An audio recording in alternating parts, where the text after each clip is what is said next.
Bismillah, selamat pagi, salam sejahtera kita semua, bagi kita semua. Nah, kali ini kita ngelanjutin dari video 1 chapter 1 tentang Introduction to Entrepreneurship. Nah, opening profile dan case-nya adalah tentang Giveship.com. Jadi, bagaimana Giveship itu menjadi salah satu fenomena dan bisa mendatangkan cash profit yang sangat luar biasa.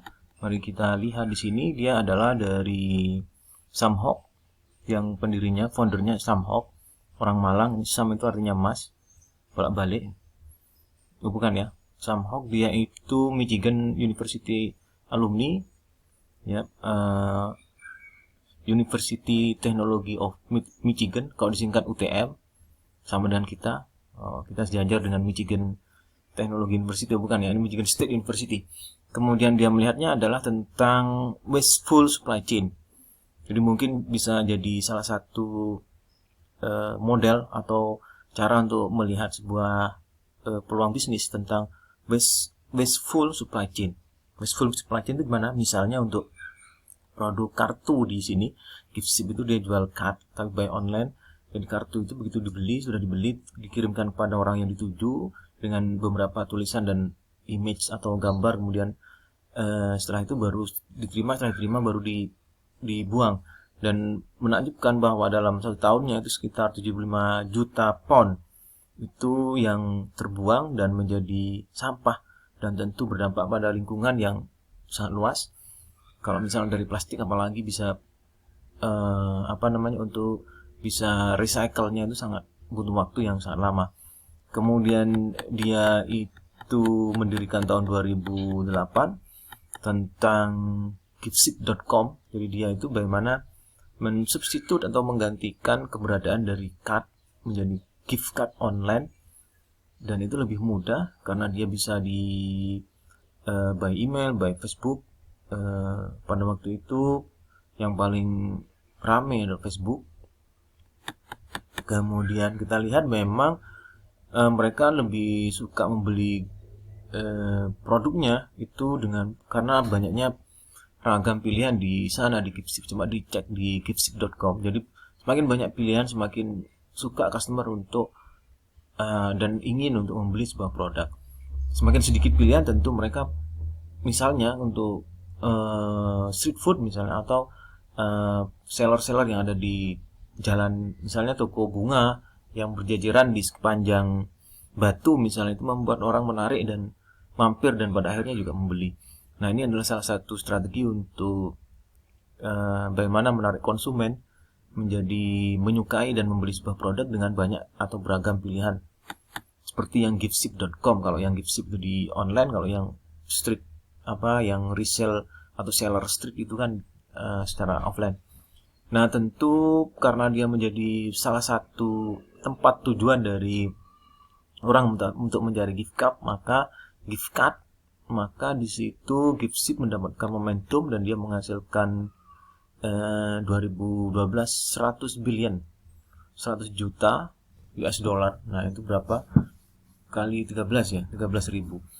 Nah, tentu itu yang momentum sangat luar biasa untuk Mas Hock tadi atau Sam Hock tadi, untuk bisa nantinya mendevelop atau mengembangkan produk-produk yang serupa dengan konsep wasteful supply chain. Misal saya ambil contoh untuk plastik, misal recycle plastik itu bagaimana membuat produk-produk yang sangat banyak diminati, misalnya untuk produk bangunan, misalnya material bangunan yang berasal dari recycle plastik seperti di Afrika. Jadi, dan rumahnya itu sangat affordable, misalnya sangat murah karena dia recycle plastik. Jadi plastik itu di reshape, dibentuk ulang, kemudian di remold, di molding ulang, kemudian dia dibikin misalnya serupa dengan batu bata namun lebih murah, atau yang jenisnya kayak bot tapi dia lebih kuat dan lebih murah. Nah, pentingnya entrepreneur itu dalam lingkup ekonomik, misalnya secara makro, secara luas, secara negara misalnya, bahwa mereka berdampak secara ekonomik dan secara sosial. Ekonomik dan social impact tentu sangat luar biasa untuk entrepreneurs. Skala tidak menjadi problem, whatever scale of bisnisnya, apakah dia dalam skala mikro, misalnya untuk yang di Indonesia memang dominasi dari skala mikro dan atau UMKM disebutnya, karena mereka kontribusinya sangat luar biasa. Namun kita melihat bahwa 9 dari 10 bisnis itu dalam tahun pertama mereka gagal. Artinya dari 10 bisnis hanya satu yang bisa bertahan dalam tahun yang pertama.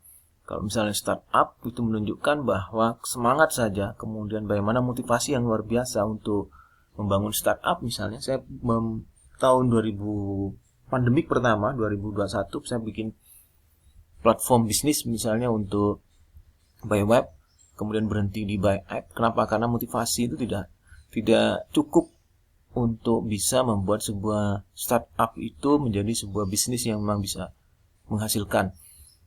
Selama 6 bulan sampai 1 tahun itu memang trafficnya sangat luar biasa, sangat banyak. Misalnya dicek di audigramedia.com, jasasiswa.com, kemudian mahasiswa.com, kemudian tokosis.com, banyak sekali .com yang saya pingin grillnya karena memang menggandeng membuat banyak sekali dengan market yang niche. Di situ panjangannya niche. Marketnya kecil aja, market di sekitar Bangkalan atau di sekitar Telang atau kampus UTM saja gitu. Namun automatically ya, jadi tidak secara otomatis dia menghasilkan cash flow, aliran uang yang tentu berdampak pada setback lagi bagi saya untuk mundur, untuk melihat peluang yang berikutnya. Mungkin sekarang peluangnya di aplikasi mungkin atau dan di metaverse. Nah, di sini saya tentu untuk memacu atau merangsang dari mahasiswa bagaimana dia membuat startup nantinya, karena bisa dalam bentuk app, bisa dalam bentuk web, bisa dalam bentuk metaverse misalnya. Karena yang lagi tren seperti video 1 itu kan saya kasih sedikit aja metaverse itu sendiri, nanti bagaimana cara menghasilkan cash ya dengan metaverse, misalnya untuk produk yang butuh view 3 dimensi atau 360 derajat degree. Misalnya untuk jualan rumah itu kalau misalnya tampak depan tapi tampak sampingnya tidak kelihatan, tampak belakangnya ternyata lubang. Nah itu kan orang lebih menyukai kalau misalnya dia 360. Tampak rumah depan bagus, tampak sampingnya misalnya sungai, tampak belakangnya sungai, tampak samping kirinya sungai, ternyata hanya di dalam sungai rumahnya. Atau tidak prefer bagi orang gitu karena depan aja. Nah itu bisa di metaverse. Saya prefer di metaverse nanti, metaverse bisnis. Kalau app insya Allah saya sudah bisa. Mohon maaf. Jadi cuma app ini juga butuh budget untuk digital marketingnya. Karena kalau digital marketingnya saya begitu buka lapak itu slam down, jadi turun sahamnya dan cash flow-nya juga turun sangat signifikan gitu, sangat luar biasa turunnya. Saya berpikir wah ternyata emang dominasi dari perusahaan global gitu ya, seperti perusahaan-perusahaan yang ada di Amazon, misalnya perusahaan yang punyanya Jackie Chan, Jack Ma, punyanya Jack Ma, Alibaba, itu yang kemudian di Indonesia ada Shopee. Itu begitu Shopee datang itu kan semuanya, begitu Shopee datang tidak diundang dan tidak diantar. Nah itu Shopee yang lain itu malam Jumat, menyebabkan seperti Bukalapak kemudian Grab itu kan significantly itu mengalami penurunan yang besar. Sehingga saya wait and see untuk app itu sendiri, kemudian untuk web juga. Namun saya untuk learning saya pikir penting. Jadi nanti ada yang mahasiswa tertarik untuk membuat web, mungkin saya fasilitasi untuk membuat web. Cuma memang ada budget yang bisa itu yang saya pikir wah itu kondisi pandemik ini kalau bisa kita yang free aja. Ada punyanya Google, ada free.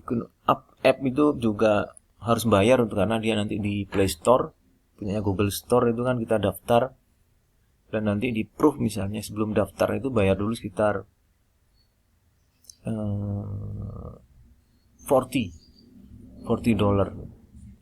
Kalau web berarti kita beli server dulu, bisa di US, bisa yang Singapura. sekitar 40 juga, 40 dollars, sekitar 500 sekian gitu ya. Nah itu tentu kalau ada yang mau boleh nanti kita jadi bisnis bersama, tapi kalau misalnya ada mau, saya lebih lebih suka yang free gitu ya, romantis gitu ya, rokok makan gratis itu yang simbol dari mahasiswa seluruh dunia. Nah, lanjutnya kita lihat di sini persentase populasi yang mulai bisnis. Peru itu luar biasa 27, US 7%. Kita nggak masuk dalamnya mungkin. Rusia ini New Hitler, ini kita harus dihapus. Kita nolak perang.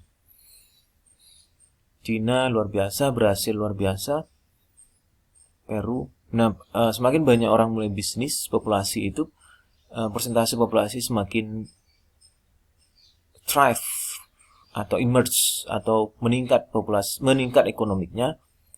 Kalau misalnya semakin banyak yang bisa seperti Gojek gitu, kalau Indonesia punya perusahaan global seperti Gojek itu 100 saja perusahaan Indonesia sudah sangat luar biasa maju. Kenapa bisa maju? Karena tidak hanya mendatangkan pekerjaan, tingkat pekerjaan di Indonesia banyak luar biasa sehingga tingkat pengangguran rendah misalnya, kemudian kita bisa mendatangkan dolar atau cash in dari luar negeri, dan itu juga meningkatkan devisa negara dan membuat negara kita lebih makmur. Tetangga sebelah saya Pak Makmur. Nah artinya kita belajar di studi kelayakan bisnis, orientasinya untuk membuat bisnis, dan saya memacu mahasiswa untuk membuat bisnis. Dan tentu karena banyak case by case dan by project, saya akan by project. Mahasiswa yang menjalankan bisnis dan bisnisnya berjalan dan menghasilkan uang dan banyak pekerjanya, nilainya absolutely 100%. Karena tujuannya seperti itu. SKB kalau sekarang literally aja, textbook saja itu saya pikir kurang. Sehingga nanti kita pandu step by step. Lagunya New Kid on the Block, generasi saya itu step by step, satu langkah untuk bagaimana. Nah kita mulai dengan memberikan ilustrasi bahwa pentingnya menjadi entrepreneur. Pajak kita disumbangkan dari entrepreneur itu berapa persen? Devisa negara dari pajak itu yang didapatkan dari entrepreneur itu sangat luar biasa besar, mungkin 78 sampai 80%. Artinya negara itu sangat tergantung pada entrepreneur. Anda punya jasa pada negara, punya jasa pada masyarakat, punya jasa secara ekonomi luar biasa untuk membuat sebuah bisnis. Namun dari tahun pertama itu hanya 10%, 90% mereka gagal. Nah nanti kita kupas tuntas dengan Kak Rus kenapa bisa gagal. Nanti kita lanjutkan pada video berikutnya. Masih